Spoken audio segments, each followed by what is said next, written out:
여러분, 달콤 쌉쌀한 계피 좋아하시나요? 저는 향긋한 수정과도 좋아하고 계피가루를 얹은 라떼도 매우 좋아하는데요. 계피는 단순히 향긋한 맛을 주는 향신료 이상의 효능을 가지고 있다는 것 알고 계신가요? 우리가 몰랐던 계피의 효능, 함께 먹으면 좋은 음식들, 그리고 주의할 점까지 자세히 알려드릴게요. 첫 번째 계피의 효능은 바로 암 예방 효과입니다. 계피는 항산화 성분이 풍부한 음식인 거 아시나요? 우리나라뿐만 아니라 전 세계적으로 계피는 많은 사랑을 받고 있는데요. 향이 좋을 뿐만 아니라 계피의 효능 또한 뛰어나기 때문입니다. 계피에는 항산화 물질이 함유되어 있는데요. 이런 항산화 물질은 우리 몸의 세포가 노화되거나 손상되는 것을 막아주는 역할을 합니다. 특히 계피에 들어있는 시나믹 알데하이드라는 성분이 강력한 항암 효과를 가지고 있어 암세포의 성장을 억제하는 효과가 있는 것이죠. 연구에 따르면 계피는 특히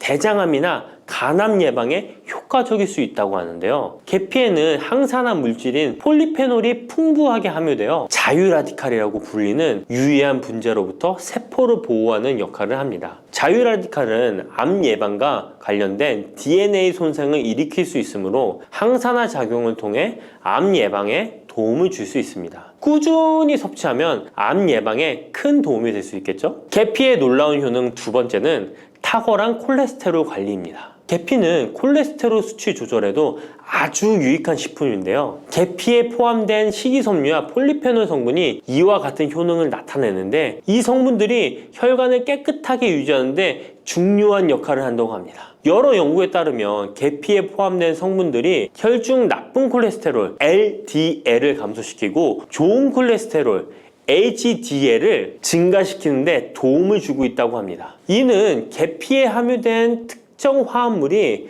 콜레스테롤의 흡수를 억제하고 간에서 콜레스테롤의 생성을 감소시키는 작용을 할 수 있다는 것을 의미합니다. 계피는 체내에서 지방의 축적을 막고 혈관의 건강을 유지하는 데도 중요한 역할을 한다고 알려져 있죠. 고지혈증이나 고콜레스테롤 혈증은 심혈관 질환을 일으킬 수 있는 중요한 위험 요소로 알려져 있는데요. 계피는 이런 위험 요소를 관리하는 데 도움을 줄 수 있답니다. 따라서 계피를 적당히 섭취하면 콜레스테롤을 관리하는 데 유익하다고 할 수 있습니다. 심혈관 질환이 걱정되시는 분들에게는 정말 좋은 식품이죠. 세 번째, 계피의 아주 놀라운 효능은 바로 당뇨병 예방입니다. 당뇨병은 많은 분들이 고통받고 있는 질병이죠. 주위에 당뇨병 때문에 혈당 관리하시는 분들 자주 볼 수 있는데요. 그런데 계피가 당뇨병 관리에 큰 도움이 된다고 하니 놀랍지 않나요? 계피에 함유된 크로모라는 성분이 인슐린 민감성을 높여주어 혈당 수치를 안정시키는데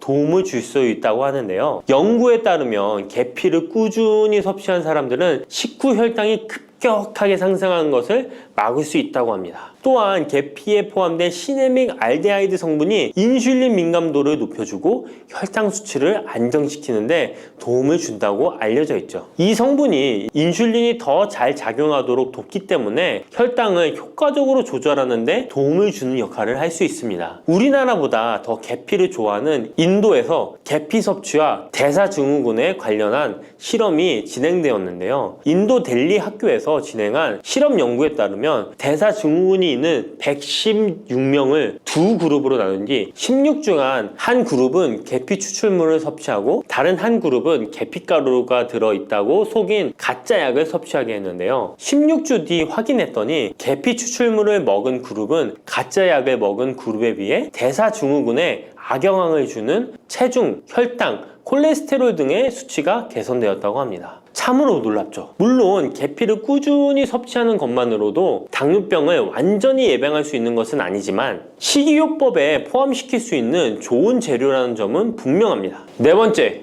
계피의 놀라운 효능은 바로 항염작용입니다. 계피가 항염작용까지 있다니 참 신기하죠? 계피에는 항염증 작용이 있는 화합물이 함유되어 있는데요. 계피에 들어있는 시나믹 알데하이드 성분은 염증을 줄이는데 효과적이라고 연구 결과도 있습니다. 이 성분은 몸속 염증 반응을 억제해 주어 관절염, 근육통, 염증성 질환이 있는 분들에게 매우 유익한 식품이죠. 특히 체내에서 발생하는 염증은 만성적인 질환을 유발할 수 있기 때문에 이를 예방하는 것이 중요한데요. 계피를 섭취하면 몸속 염증을 낮춰주는데 도움을 줄 뿐만 아니라 면역력 강화에도 긍정적인 영향을 미친다고 알려져 있습니다. 겨울철에는 찬바람과 습기로 인해 염증이 쉽게 발생하는데 계피를 섭취하면 몸을 따뜻하게 해주고 염증을 예방하는 데 도움이 됩니다. 계피 섭취가 일상적인 건강 유지, 특히 쌀쌀한 겨울에 아주 좋은 영향을 미친다고 할 수 있죠. 그렇다면 이것들과 계피와 함께 먹으면 계피의 효능이 2배가 된다는데요. 계피와 함께 먹으면 더 좋은 음식은 무엇일까요? 바로 알려드릴게요. 계피와 함께 먹으면 좋은 음식, 첫 번째는 요거트입니다. 계피를 요거트와 함께 먹으면 정말 맛있고 건강에도 좋다는 거 아시는 분 있나요? 혹시 그릭 요거트나 프로바이오틱스 같은 단어들 들어보셨죠? 요거트에는 단백질, 칼슘, 프로바이오틱스 등의 영양소가 풍부하게 함유되어 있는데요. 요거트는 발효식품으로 몸에 좋은 프로바이오틱스가 풍부해서 장 건강에 도움을 주는데 계피와 요거트를 함께 섭취하면 서로 시너지 효과를 낼 수 있습니다. 그리고 계피의 항염작용과 혈당 안정 효과가 더해져서 건강을 더욱 향상시킬 수 있죠. 요거트에 계피를 넣으면 소화 기능을 개선하고 특히 요거트에 계피를 넣으면 체내 지방을 태우는데 도움이 되는 효과가 있어 요거트와 계피를 함께 섭취하면 소화를 돋고 체중 관리에도 매우 좋습니다. 그게 다가 아니죠. 계피의 매콤달콤한 향이 요거트와 잘 어울려 맛있게 즐길 수 있습니다. 요거트를 자주 드시는 분들은 꼭 한번 계피를 뿌려서 드셔보세요. 샐러드 드실 때 드레싱으로 요거트를 사용한 뒤 그 위에 계피가루 톡톡 뿌려서 드시는 것도 아주 좋은 계피와 요거트 활용법입니다. 계피와 찰떡궁합인 식품 두 번째는 사과입니다. 계피와 사과는 정말 잘 어울리는 조합인 거 아시나요? 사과에는 비타민C와 식이섬유, 항산화 성분이 풍부해서 면역력 강화와 소화에 도움을 주는 과일인데요. 계피는 당뇨병 예방과 관리에 도움을 주며 혈당 조절에 효과적인데요. 계피와 사과를 함께 먹으면 두 가지 재료의 장점이 더해져 더욱 효과적인 건강 관리가 가능하다는 것이에요. 그리고 이 두 가지가 만나면 체중 관리에도 큰 도움이 된다니 같이 안 먹을 이유가 없겠죠. 맛 또한 더욱 좋아지는데요. 계피는 사과의 달콤한 맛을 더욱 풍부하게 만들어주는데 서양에서는 디저트로 사과파이에 계피가루를 얹어 향긋하게 즐기는 게 유명하죠. 같이 섭취할 때는 사과에 계피를 뿌려서 간단히 먹거나 사과를 얇게 썰어 계피를 뿌려 먹으면 더욱 맛있고 건강한 간식이 될 수 있다는 것 기억해 주세요. 세 번째, 계피와 먹으면 좋은 음식은 바로 커피입니다. 계피와 커피는 정말 좋은 궁합을 자랑한다는 거 아셨나요? 커피는 카페인 덕분에 활력을 주는 음료인데요. 커피의 쓴맛이 사람마다 호불호가 갈릴 수 있습니다. 그런데 계피를 커피에 넣으면 그 쓴맛이 부드럽게 변화하면서 더 풍부하고 깊은 맛을 느낄 수 있는데요. 계피가 커피의 쓴맛을 부드럽게 감싸주기 때문에 커피를 마시는 동안에 입안에 더 부드러운 느낌을 주게 되는 것이죠. 계피는 항염증 효과와 항산화 효과가 뛰어나서 커피와 함께 마시면 건강 효과도 한층 더 올라가는데요. 커피 자체에도 많은 항산화 물질이 포함되어 있는데 계피 역시 강력한 항산화 성분을 가지고 있기 때문에 둘을 합쳐 마시면 체내 염증을 줄여주고 세포를 보호하는 효과를 볼 수 있는 것이에요. 계피와 커피를 함께 마실 때 또 다른 장점이 있는데요. 그건 바로 혈당 조절에 있습니다. 커피는 그 자체로 혈당을 빠르게 올리는 경향이 있는데요. 계피가 이 과정을 완화시켜주면서 커피를 드실 때 혈당이 급격하게 상승하는 것을 방지할 수 있습니다. 그래서 당뇨가 있으신 분들께도 이 두 음료의 조합은 매우 추천드립니다. 그렇다면 계피와 커피는 어떻게 함께 먹는 게 좋을까요? 계피와 커피를 함께 즐기기 위한 가장 간단한 방법은 계피가루를 커피에 넣는 것인데요. 커피가 다 내려준 후 4분의 1티스푼의 계피가루를 넣고 잘 저어주면 계피의 향이 커피와 자연스럽게 어우러져 향긋한 커피 한 잔을 만들 수 있습니다. 계피를 너무 많이 넣으면 커피의 맛이 너무 강해질 수 있으니 적당량을 넣어주는 것 잊지 마세요. 또한 계피 스틱을 사용해 커피를 우려내는 방법도 있는데요. 커피를 내린 후에 계피 스틱을 커피에 넣고 몇 분간 우려내면 계피의 향이 은은하게 배어들어 훨씬 더 맛있고 건강한 커피를 즐길 수 있습니다. 계피 스틱을 사용하면 시각적으로도 멋진 효과를 줄 수 있기 때문에 커피를 더욱 고급스럽고 멋스럽게 즐기고 싶다면 계피와 커피 꼭 한번 같이 우려보세요. 계피와 찰떡궁합 꿀조합을 알려드렸다면 이번에는 계피와 함께 먹으면 몸에 해가 되는 음식이 있다는 것을 알고 계신가요? 그것은 바로 귤이나 자몽, 레몬 같은 시트러스 계열의 과일인데요. 계피와 시트러스 계열 과일을 함께 먹으면 안 되는 이유 바로 알려드릴게요. 많은 분들이 시트러스 계열 과일, 예를 들어 오렌지나 레몬을 좋아하시는데요. 이 과일들은 비타민C가 풍부하고 상큼한 맛이 참 일품이죠. 하지만 계피와 시트러스 과일을 함께 먹을 때는 주의가 필요한데요. 계피의 주요 성분 중 하나인 시나몰은 계피가 가진 가장 독특한 향을 만들어내는 성분. 계피의 주요 성분 중 하나인 시나몰은 계피가 가진 독특한 향을 만들어내는 성분인데, 이 시나몰이 시트러스 계열 과일의 산성 성분과 결합하면 위에서 소화가 잘 되지 않거나 불편한 증상을 유발할 수 있습니다. 특히 속쓰림이나 위경련이 일어날 수 있는데요. 이는 계피와 시트러스 과일이 소화 효소의 분비를 방해하고 서로 반응하면서 위에 자극을 주기 때문입니다. 거기에다 시트러스 과일의 산도가 더해져 위산이 과도하게 분비될 수 있기 때문에 계피와 오렌지, 레몬, 귤과 같은 과일들을 함께 먹는 것은 피하는 것이 좋습니다. 만약 계피와 과일을 함께 즐기고 싶다면 아까 알려드렸던 사과도 매우 좋고, 아니면 배도 계피와 잘 어울리는데요. 이러한 과일 소화에도 부담을 주지 않기 때문에 이제부터 계피와 과일을 함께 드시고 싶다면 꼭 유의해 주세요. 계피가 많은 효능을 가지고 있지만 부작용도 있을 수 있는데요. 계피를 섭취할 때 주의할 점은 무엇일까요? 그건 바로 과다 섭취, 간에 손상을 줄 수 있기 때문입니다. 계피는 적당히 섭취하면 건강에 많은 도움을 주지만 과다 섭취 시에 간에 부담을 줄 수 있다는 거 아셨나요? 특히 일반적으로 판매되는 카시아 계피는 쿠마린이라는 성분을 포함하고 있는데요. 이 성분은 과다 섭취 시에 간 손상을 일으킬 수 있습니다. 쿠마린은 간 독성을 일으킬 수 있는 물질로 알려져 있기 때문에 계피를 과다하게 섭취하는 것은 최대한 피하는 것이 좋겠죠? 여기서 우리가 주로 섭취하는 계피가 카시아 계피인지 세이론 계피인지 헷갈리시는 분도 있으실 거예요. 둘의 차이점을 알려드릴게요. 일반 계피는 주로 카시아 계피인데요. 카시아 계피는 중국, 인도, 베트남 등의 아시아 지역에서 많이 재배됩니다. 이 계피는 맛이 더 강하고 매운맛이 나면서 향도 좀 더 진하죠. 가격도 비교적 저렴해서 국내 유통되는 계피는 대부분 이 카시아 계피입니다. 세이론 계피는 주로 스리랑카,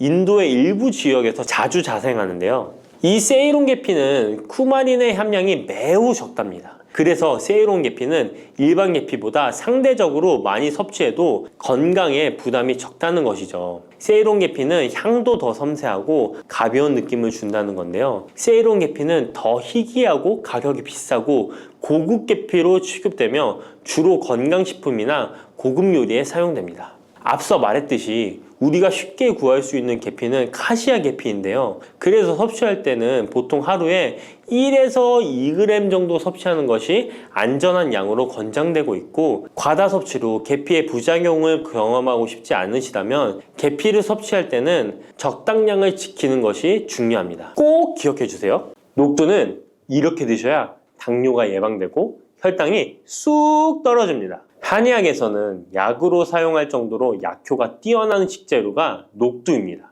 우리 선조들은 이 약효를 잘 알고 일반 가정에서도 많이 사용했습니다. 이런 녹두가 만병의 근원인 고혈압과 당뇨에도 좋다는 사실 알고 계셨나요? 그런데 이렇게 좋다는 녹두도 잘 알고 드셔야 하는데요. 잘못 드시면 우리 몸에 독이 될 수도 있고, 잘 드시면 보약이 될 수도 있습니다. 녹두는 어떻게 또 무엇과 먹어야 되고 주의할 점은 무엇인지 모두 알려드릴게요. 녹두에 약간 거친 식감을 싫어하시는 분들이 껍질을 까고 녹두 속 알맹이만 드시는데요. 녹두에 놀라운 영양 성분들이 거의 다 껍질에 있기 때문에 녹두 껍질은 반드시 함께 드셔야 합니다. 녹두에는 식이섬유가 풍부하고 소화를 돕는 효소가 많아 소화가 잘 안 되는 분들이 드시면 도움이 되는데요. 녹두에 풍부한 식이섬유가 장 운동을 활발하게 하고 소화를 돕는 효소가 장내에 유익균을 풍성하게 해줘 장 건강을 개선해 줄 수 있습니다. 우리 선조들은 기억력이 많이 약해진 환자에게 녹두죽을 먹여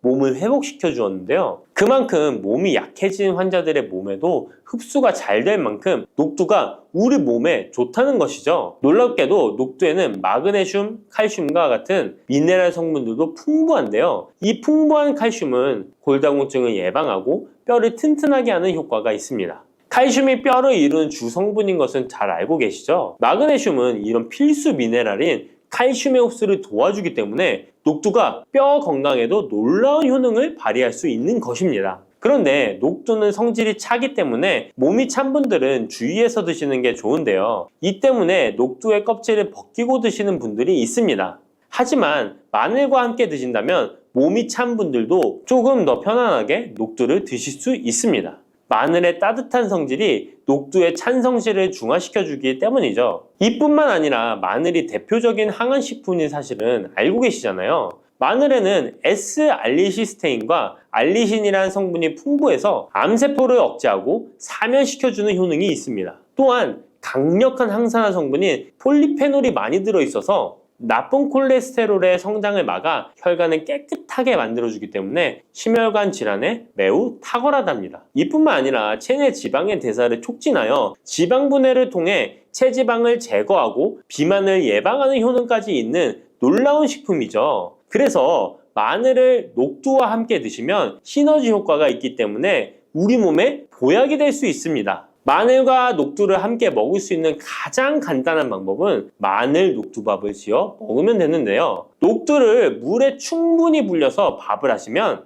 녹두 껍질의 거친 식감을 완화시켜 편하게 드실 수 있습니다. 그리고 우리가 녹두하면 생각나는 대표적인 음식이 녹두 빈대떡이 있는데요. 맛있는 녹두 빈대떡에 돼지고기를 갈아서 함께 부쳐 먹기도 하죠. 이 방법은 영양학적으로도 탁월한 조합이 됩니다. 녹두에 부족한 필수 아미노산인 트립토판 같은 성분이 돼지고기에 풍부하게 들어있기 때문인데요. 트립토판이나 메티오닌 같은 필수 아미노산은 우리 몸에서 합성되지 않아 반드시 음식을 통해 섭취해야 합니다. 돼지고기가 이런 아미노산의 훌륭한 공급원이 될 수 있기 때문에 나이가 들면서 기력이 약해진 분들이 녹두와 돼지고기를 함께 드시게 되면 기력 회복에 좋은 효과를 보실 수 있습니다. 또한 돼지고기에는 단백질이 풍부하여 근육을 튼튼하게 하는데 도움을 주고 풍부한 비타민 B1은 피로 회복과 신경 안정에도 매우 효과적입니다. 철분도 풍부해 나이가 들며 부족해지는 철분 보충에도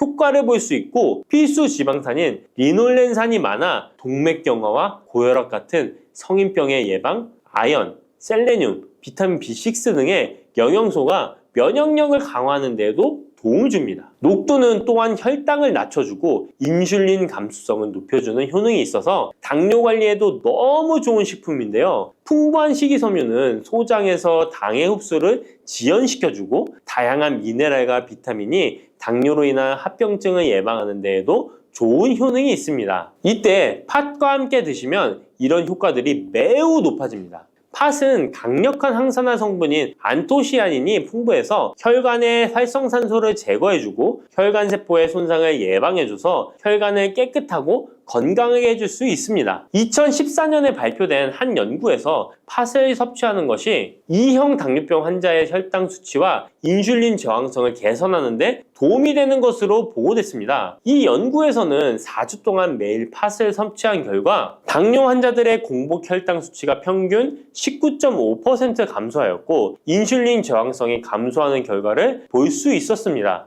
또한 팥은 쌀의 10배 이상, 바나나의 4배 이상의 많은 칼륨을 함유하고 있는데요. 칼륨은 몸 안에 나트륨을 배출하고 당뇨 환자의 신장 기능을 강화시켜주며 혈압 상승을 억제해주는 효능이 있습니다. 팥은 한의원에서 다이어트를 위한 처방을 할 때도 사용되는데 팥의 풍부한 칼륨은 이뇨작용을 통해 부종을 줄여줄 수 있기 때문에 지방이 몸에 축적이 잘 되어 살이 찌는 사람에게 효과적입니다. 특히 쉽게 붓고 살이 찌는 분들에게 더욱 효과가 좋은데요. 한 실험에서 실험쥐에 팥 추출물을 먹였더니 체지방 함량이 30% 이상 줄었고 몸무게도 37%나 감소한 결과를 발표하기도 했습니다. 자, 이렇게 녹두와 함께 복용하면 좋은 식품들을 알아보았는데요. 그렇다면 녹두를 복용할 때 주의할 점은 어떤 것이 있는지도 한번 살펴보겠습니다. 첫 번째는 녹두의 차가운 성질인데요. 녹두의 차가운 성질은 우리 몸의 열을 낮춰주고 스트레스를 해소하는 효과가 있습니다. 또한 염증 완화를 시키고 통증을 줄이는 데도 도움이 되는데요. 그래서 녹두로 속을 채운 베개를 쓰면 두통이 완화되기도 합니다. 다만 이런 찬 효능 때문에 녹두를 드실 때 주의하셔야 하는데요. 평소 몸이 찬 분들이 녹두를 많이 드시게 되면 오히려 몸에 해가 될 수 있습니다. 위나 장이 차가워지면 소화력이 떨어지고 복통이나 변비, 설사가 나타날 수 있습니다.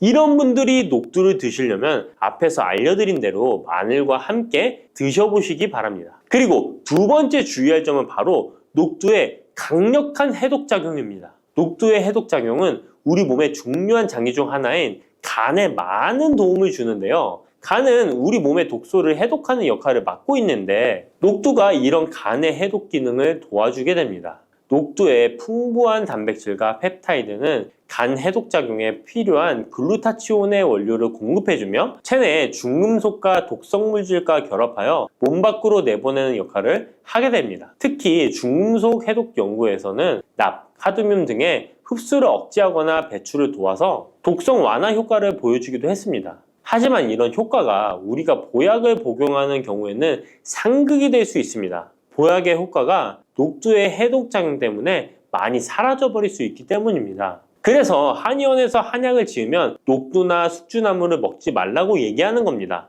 이런 녹두의 해독작용은 녹두의 껍질에 있는 성분 때문에 나타나게 되는데요. 따라서 껍질을 제거하고 만든 요리나 녹두 전분으로 만든 청포묵, 녹두당면을 드시면 녹두의 해독작용은 누릴 수가 없습니다. 물론 녹두 껍질을 제거해도 알맹이에 영양 성분들이 풍부한데요. 해독작용이 필요한 경우에는 껍질을 제거하지 않고 복용하시는 게 좋습니다. 세 번째로 복용 시에 주의할 점은 녹두의 풍부한 칼륨입니다. 앞에서 얘기했던 것처럼 칼륨은 나트륨을 배출해주며 당뇨와 고혈압에 도움이 되지만 신장이 약하신 분들에게는 간혹 독이 될 수 있습니다. 신장이 약하신 분들이 녹두를 필요 이상 많이 드시게 되면 칼륨 배출이 제대로 안 되면서 몸에 칼륨이 쌓여서 고칼륨 혈증이 발생할 수 있습니다. 그렇게 되면 근육 약화나 부정맥, 심장 질환 등의 증상이 발생할 수 있으니까 신장이 약하신 분들은 과도하게 많이 드시지 않는 게 좋습니다.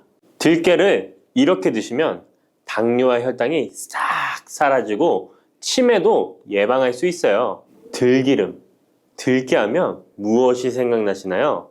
들기름에 북어와 미역국을 구수하게 볶아 시원한 북어 미역국을 끓여 먹어도 정말 맛있죠? 건강에도 좋다는 이 들기름과 들깨 잘못 먹으면 암에 걸리고 혈관 건강에도 악영향을 줘서 치매도 유발할 수 있다는 사실 알고 계셨나요? 들깨의 효능과 어떻게 먹을 때 건강을 해쳐 암에 걸리고 치매를 유발하는지, 그리고 어떻게 먹는 것이 건강하게 먹는 방법인지, 어떻게 보관하는 것이 가장 좋은 방법인지 들깨에 대한 모든 것 알려드릴게요. 나이가 들면서 산책하기도 힘들고 관절이 쑤시고 무릎 통증 때문에 힘드시지 않으신가요? 들깨의 첫 번째 효능은 바로 관절염에 좋다는 것입니다. 무릎이나 관절 통증 때문에 병원에서 진통제를 처방받으시잖아요. 이때 처방받는 진통소염제의 역할은 몸속에 프로스타글란딘이라는 물질의 생성을 억제해서 통증을 막아주는 건데요. 들깨 속에는 식물성 오메가3 지방산인 알파리놀렌산이 함유되어 있는데 이는 체내에서 염증을 일으키는 프로스타글란딘의 생성을 억제하는 데 아주 좋은 효능을 발휘합니다. 우리가 오메가3를 먹는 이유 중에 하나도 혈관 건강이나 피를 맑게 해준다 등의 역할도 있지만 몸속에 미세 염증을 잡아주는 역할도 있어 드시는 분들이 정말 많은데요. 들깨가 바로 이런 염증 유발물질을 억제해줘서 진통 역할을 한다는 것이에요. 그리고 들깨의 두 번째 효능은 바로 뼈 건강에 도움을 준다는 것입니다. 들깨는 관절염과 무릎 통증을 완화시켜주는 성분이 들어있을 뿐만 아니라 바로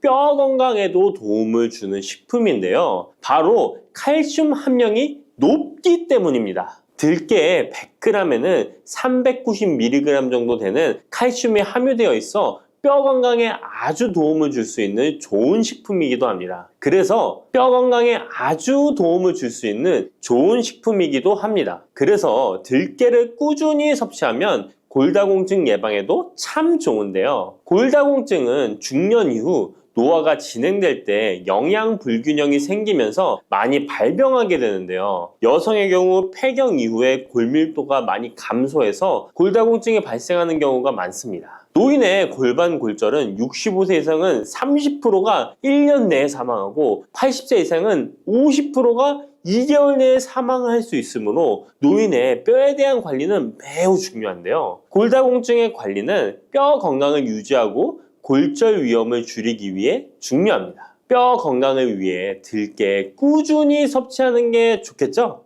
나이가 들면서 깜빡깜빡하는 일이 잦아지고 기억력이 떨어져 고민되시는 분이 많으시죠? 이제 걱정하지 마세요. 세 번째 들깨 효능은 바로 뇌 건강, 뇌신경을 튼튼하게 해주고 기억력을 높여주며 치매를 예방하는 데 도움을 준다는 것입니다. 이렇게 좋은 효능이 있는 이유는 들깨에 바로 아까 잠깐 말씀드린 오메가3가 풍부하게 함유되어 있기 때문입니다. 오메가3는 등푸른 생선에 많이 함유되어 있다고 알고 계시잖아요. 이것은 동물성 오메가3고요. 식물성 오메가3인 알파리놀렌산이 들깨에 많이 함유되어 있는데요. 들깨에 함유된 지방산 중에서 60%가 바로 알파리놀렌산입니다.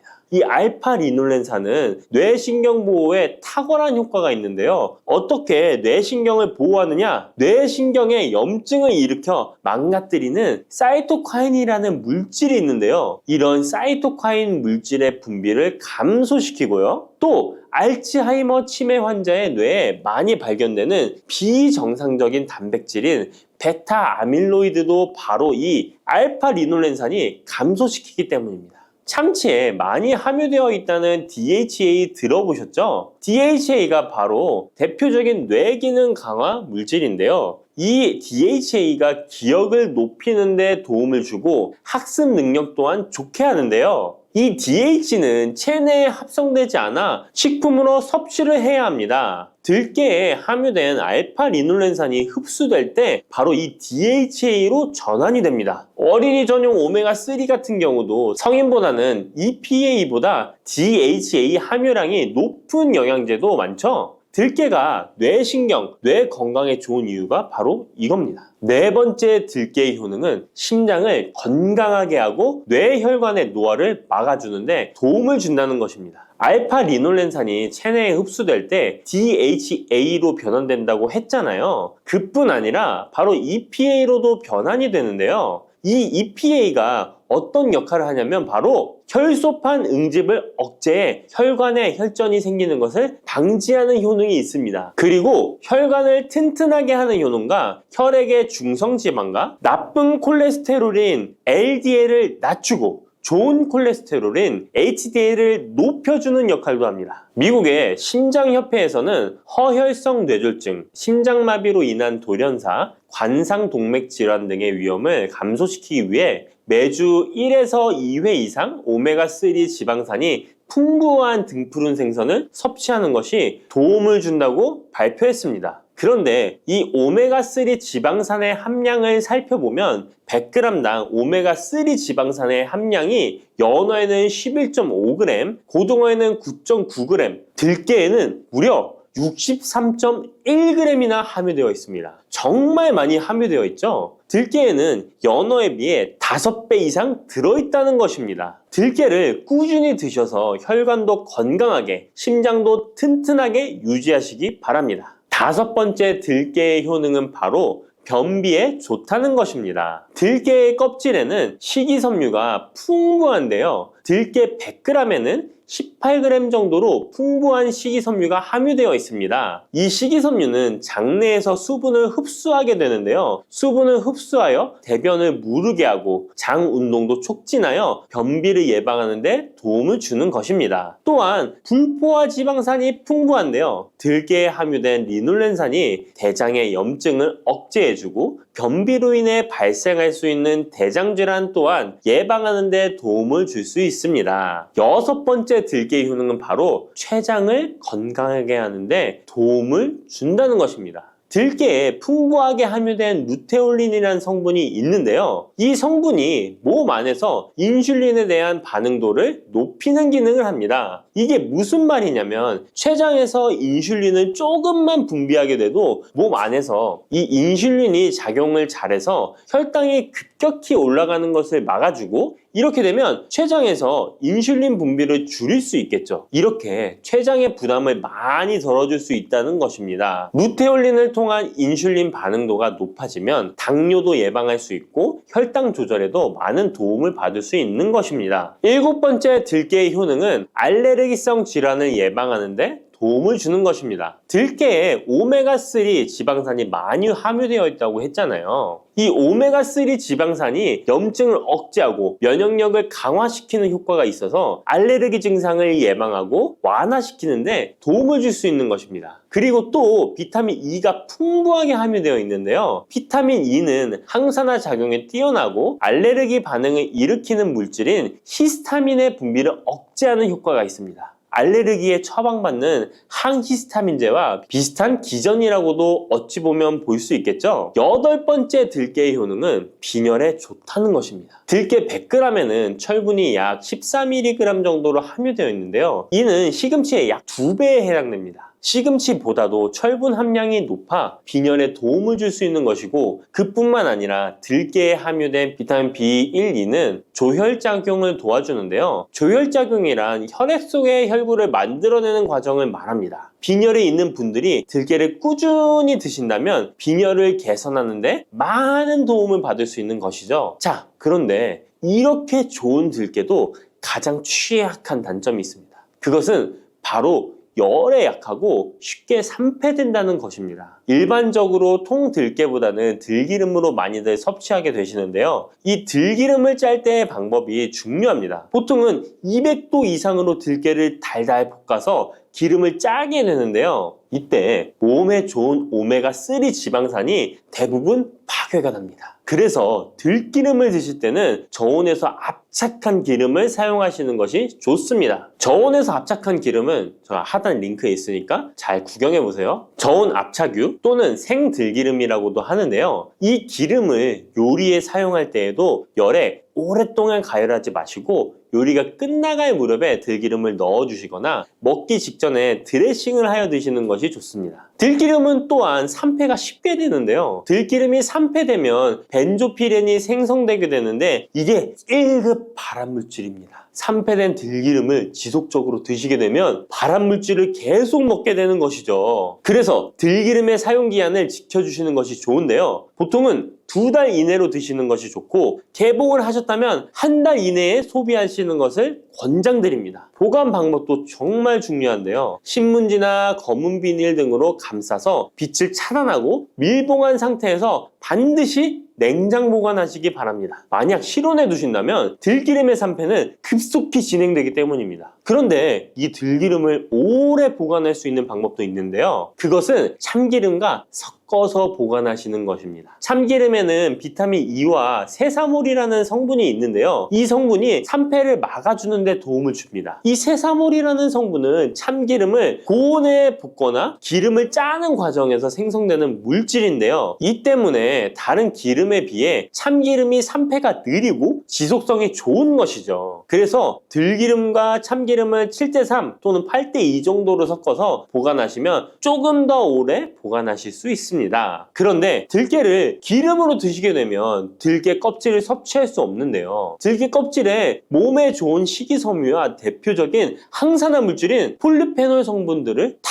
버리게 되는 것입니다. 그래서 들깨를 제대로 드시려면 들기름보다도 통들깨 자체로 드시는 것이 좋습니다. 마트에 가면 통들깨보다도 들깨 가루를 많이 판매하시는데요. 들깨 가루는 산패가 빨리 되기 때문에 통들깨를 구매해 드시길 바랍니다. 통들깨를 구매하시면 그 안에 작은 돌이라든지 이물질이 들어있어 세척을 잘 해주셔야 되는데요. 세척하는 방법 알려드릴게요. 먼저 들깨를 물에 담가 씻어줍니다. 그리고 물 위에 뜨는 것만 채로 걷어 옮겨주시기 바랍니다. 그렇게 하면 바닥에 이물질만 남는데요. 이것을 버리고 또 물에 담가 씻어주고 물 위에 뜨는 것만 채로 걷어 옮겨주시면 됩니다. 이 같은 작업을 3번, 4번 반복해주면 되는데요. 이렇게 하면 통들깨를 깨끗하게 세척할 수 있습니다. 깨끗하게 세척한 통들깨는 자연 건조해 주셔도 되긴 하지만 시간이 오래 걸리니 팬에 담아 약한 불로 건조시켜 주시거나 쉬운 방법은 전자레인지를 이용하시면 됩니다. 전자레인지를 이용한 건조 방법 알려드릴게요. 세척한 통들깨를 접시에 담아 주시고요. 이렇게 해서 5분 정도 돌려주시고요. 상태를 확인해 줍니다.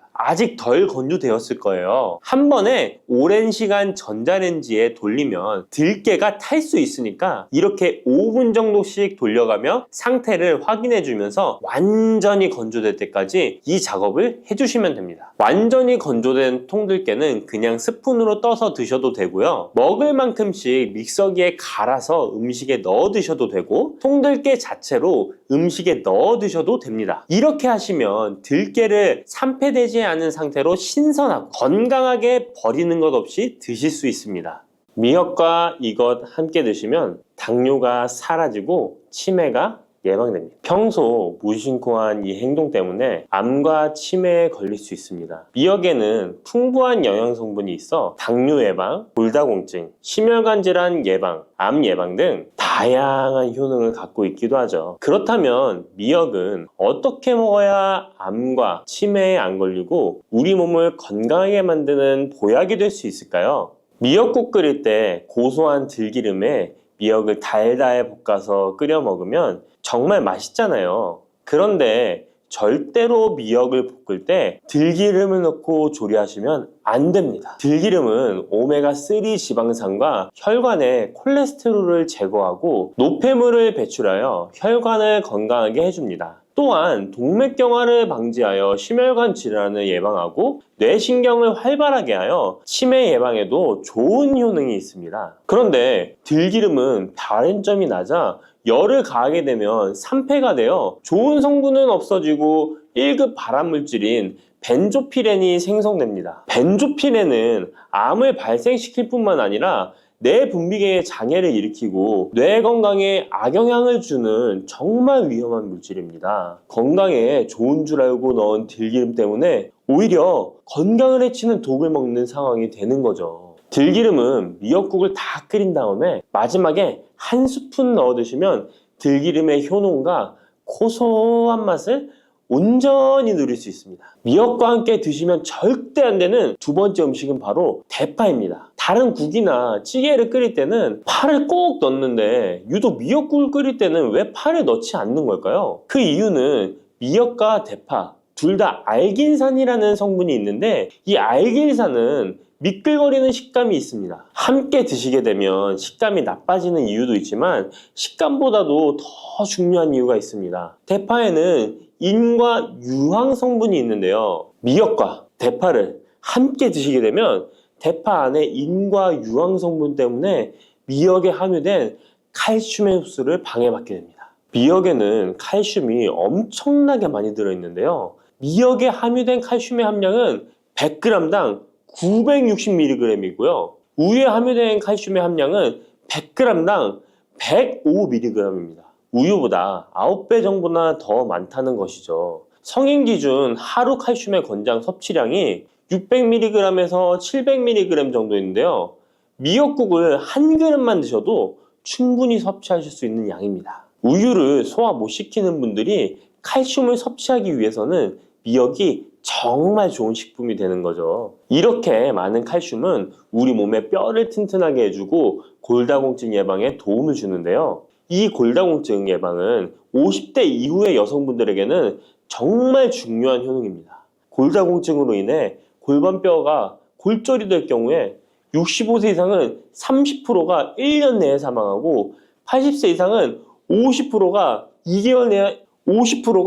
2개월 내에 사망을 할 수 있다는 통계가 있습니다. 나이가 들어갈수록 미역을 충분히 섭취하시는 것을 추천드립니다. 이런 칼슘 보충제에 정말 중요한 미역을 대파와 함께 드신다면 칼슘 흡수가 제대로 되지 않는 것이죠. 미역에 미끌미끌한 성분이 알긴산이라고 했잖아요. 이 알긴산도 우리 몸에 정말 중요한 역할을 해줍니다. 바로 알긴산은 다른 물질을 흡착하는 성질이 있어 혈관 내에 나쁜 콜레스테롤을 흡착하여 배출을 도와줍니다. 이렇게 되면 동맥경화를 예방할 수 있고 혈액순환을 원활하게 하며 심혈관 질환을 예방하는 데 도움을 줄 수 있습니다. 미역이 피를 맑게 한다고 하잖아요. 바로 이 알긴산의 효능 때문에 혈관이 깨끗해지기 때문입니다. 또한 알긴산은 장 운동을 촉진하고 배변 활동을 원활하게 하여 변비 예방에 도움을 줍니다. 이는 미역의 풍부한 식이섬유와 함께 장 건강에 도움을 주는 거죠. 미역에 함유된 풍부한 식이섬유는 당뇨 예방에 탁월한 효능을 발휘하는데요. 국립보건원에서 장년층 7,400명을 대상으로 추적 조사를 해봤는데 해조류를 전혀 먹지 않는 사람과 매일 미역국 반 그릇 이상의 해조류를 섭취한 사람의 당뇨병 발생 위험도를 조사했는데 하루에 미역국 반 그릇 이상 먹는 사람이 해조류를 전혀 먹지 않는 사람에 비해 당뇨병 발생 위험도가 20%가 낮았습니다. 미역의 풍부한 식이섬유는 급격히 오르는 혈당을 막아주는데요. 식이섬유가 소화의 속도를 늦춰주고 인슐린의 분비를 조절해주기 때문입니다. 식이섬유는 포만감을 높여주고 칼로리가 낮아 식사량을 조절하는 데 도움을 주고 체내에 노폐물과 독소를 배출하여 체중을 감량하는 데도 도움을 주어 다이어트 식품으로도 많이 활용되고 있습니다. 미역국은 또 아이를 출산한 산모들이 반드시 먹는 음식인데요. 미역의 풍부한 요오드는 출산 후 늘어난 자궁을 수축시켜주는 데 도움을 주며 모유가 잘 나오도록 도와줍니다. 또한 요오드는 피를 멎게 하여 상처를 빨리 아물게 하는 역할도 해줍니다. 칼슘과 철분이 풍부하여 출산 후에 흥분된 신경을 안정시켜주고 혈액의 생성을 도와 산모의 빈혈 예방에 도움을 주게 됩니다. 또한 칼륨이 풍부한데요. 칼륨은 체내 나트륨을 배출해주는 역할을 해줘 산모의 부종을 완화시켜주는데 탁월하기도 합니다. 그리고 요오드는 산모에게 좋을 뿐만 아니라 신진대사를 촉진하여 몸에 에너지를 보충해주는 역할을 합니다. 요오드가 부족할 때 나타나는 증상들이 있는데요. 몸에 기력이 없다고 하죠. 힘이 없고 피로감이 높아지게 됩니다. 신진대사가 원활하지 않기 때문에 몸의 영양소를 소모하지 않게 되어 체중이 증가하게 되고요. 피부가 건조해져 거칠어지고 탈모도 일어날 수 있습니다. 나이 들면서 인지 능력이 떨어지는 것도 요오드 부족의 한 현상일 수도 있습니다. 요오드가 부족하면 우리 몸의 호르몬의 중추적인 역할을 하는 갑상선에 문제가 생기는데요. 바로 갑상선 저하증이 생길 수 있습니다. 이러한 문제들을 미역을 섭취함으로 예방할 수 있는 건데요. 요오드의 하루 권장 섭취량은 2.4mg입니다. 미역국 한 그릇에는 요오드가 약 1.1mg 정도 함유되어 있으니 미역국은 하루에 한두 그릇만 드시길 바랍니다. 요오드는 과하게 섭취하게 돼도 문제가 생기는데요. 요오드의 섭취량이 많아지면 갑상선염이나 다른 갑상선 질환도 유발할 수 있습니다. 특별히 갑상선이 약하신 분들은 미역을 섭취하는데 주의하셔야겠습니다. 갑상선은 우리 몸에서 가장 중요한 내분비 기관 중 하나인데요. 갑상선은 목 부분, 기관지 아래에 위치한 나비 모양의 내분비 기관인데요. 중요한 여러 기능을 하지만 그 중에서도 대사율을 조절하는 역할이 있습니다. 갑상선에 T3, T4 호르몬을 분비하여 우리 몸의 에너지 소비와 체온 조절을 하는데 중요한 역할을 하게 됩니다. 갑상선 호르몬은 신경 시스템의 정상적인 기능을 유지하는데 꼭 필요한데요. 호르몬이 제대로 분비되지 않아 수치가 너무 높거나 낮게 되면 우울, 불안 증세, 기억력 감퇴 등의 문제도 발생할 수가 있습니다. 이 갑상선 호르몬에 영향을 미치는 것 중에 요오드가 있는데요. 요오드가 부족하면 세계보건기구에서는 뇌세포가 손상되고 치매가 발생할 수 있다고 보고하고 있습니다. 갑상선 저하증이나 항진증이 있는 분들이 요오드가 많은 미역을 많이 드시면 오히려 건강을 더 해칠 수가 있습니다. 건강하신 분들은 미역을 많이 드셔도 호르몬 조절이 잘 되어 문제가 없지만 갑상선에 문제가 있어서 호르몬 조절이 잘 안 되는 분들은 이 요오드의 수치가 높아지게 되면 체내에 활성산소가 증가하게 되어 염증을 일으키고 갑상선염을 유발하고 극히 드물지만 심해지면 갑상선 암으로도 발전시킬 가능성도 있습니다. 따라서 갑상선에 문제가 있는 분들은 미역을 드실 때 주의하셔야 합니다. 날이 갈수록 암의 발병률이 높아지고 있어서 암에 대한 관심도가 높아지는 것이 사실이죠. 이처럼 미역에는 강력한 항암 효과가 있어 건강식품으로도 아주 좋은데요. 미역에는 요오드, 식이섬유, 칼슘, 비타민 등 많은 영양소가 있다고 했잖아요. 그런 것보다 훨씬 중요한 것이 있습니다. 바로 후코이단이라는 성분인데요. 이 성분이 바로 강력한 항암 작용을 한다고 알려져 있습니다. 후코이단 성분은 미역의 줄기보다 미역귀에 7배나 많이 들어있어 요즘에 미역귀가 항암식품으로 많이 알려져 있습니다. 이 후코이단은 암세포가 스스로 사멸되도록 유도하는 효능이 있습니다. 이러한 효능으로 암세포가 생기는 것을 막아주고 전이 되는 것도 방치할 수 있는 거죠. 후코이단은 특히 폐암, 간암, 대장암, 유방암, 백혈병에 효능이 좋다고 입증된 논문들이 발표되기도 했습니다. 후코이단은 항암 작용 외에도 콜레스테롤 혈관에 흡착되지 않도록 막아주고 혈류를 원활하게 해주어 혈관을 건강하게 해주는 역할을 해줍니다. 이렇게 혈관을 깨끗하게 해주어 뇌졸중과 뇌경색, 심근경색 등의 심혈관 질환도 예방할 수 있습니다. 미역귀와 함께 토마토를 드시면 항암 효과를 극대화할 수 있는데요. 토마토가 채소의 왕으로 불리며 우리 몸에 정말 좋다는 사실 알고 계시죠? 토마토에는 라이코펜이라는 항산화 성분이 풍부하게 함유되어 있습니다. 라이코펜은 강력한 항산화 작용으로 몸 안의 활성산소를 제거하여 혈관을 건강하게 하고 염증을 제거하여 노화를 예방할 뿐만 아니라 미역의 후코이단과 만나 암세포를 제거하는 강력한 항암작용을 하게 됩니다. 미역과 함께 드시면 효과가 극대화되는 음식으로는 두부가 있습니다. 콩으로 만든 두부는 식물성 단백질이 풍부해서 건강식품으로 우리 식탁에 정말 많이 올라오죠. 두부에는 단백질뿐만 아니라 사포닌 성분도 풍부하게 함유되어 있습니다. 사포닌은 인삼, 홍삼, 더덕 등에도 풍부하게 함유되어 있는 성분인데요. 이 사포닌은 면역력을 강화하고 체내의 활성산소를 제거하여 노화를 방지하고 항암 작용도 하여 암을 예방하기도 합니다. 정말 기적과 같은 성분입니다. 그런데 이 사포닌의 단점이 체내에 요오드를 배출하여 요오드 결핍이 있는 분들은 주의하셔야 하는데 미역과 함께 드신다면 미역에 함유된 풍부한 요오드와 사포닌의 만남으로 미역의 섭취로 과다할 수 있는 요오드의 양을 두부의 사포닌이 배출시켜주어 걱정 없이 드실 수 있게 되는 것이죠. 칼슘은 뼈를 튼튼하게 만들어준다고 상식적으로 알고 계시잖아요. 우리 몸에는 칼슘이 많아도 골다공증이 생긴다는 사실 들어보셨나요?